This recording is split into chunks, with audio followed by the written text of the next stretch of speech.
This man was given 8 months to live, but then God helped him beat cancer. Y'all watch this man's story. I was given 8 months to live. It said, cancel your plans for the year, and the goal is just to live.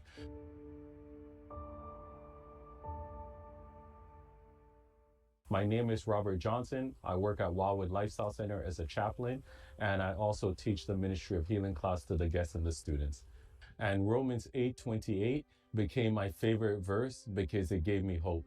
It says, and we know, just like you know 1 + 1 = 2, just like you know the color of your hair, and we know that all things work together for good to those who love the Lord, to those who are called according to his purpose. And by God's grace, I've lived long enough to see God work it out for good. So now, why is Romans 8:28 your favorite verse? So why is Romans 8:28 my favorite verse now? During that period, a lot of people were very sad, including myself. My sister said she cried for 3 days. My brother that I haven't heard crying so long, my brother's crying.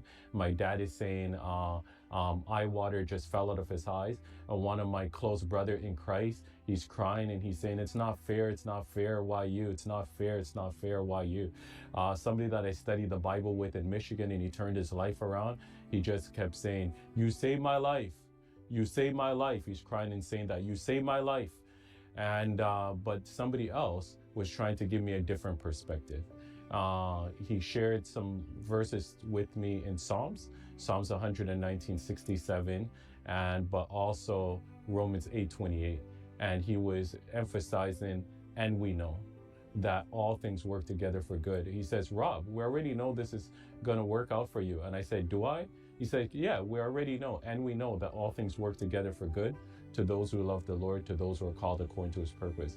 And he asked me this question: can you believe the promises of God?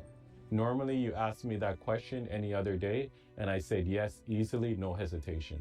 But this time I paused and thought.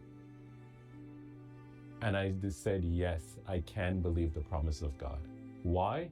God has never failed anyone before. Why would he pick me as the first person to fail?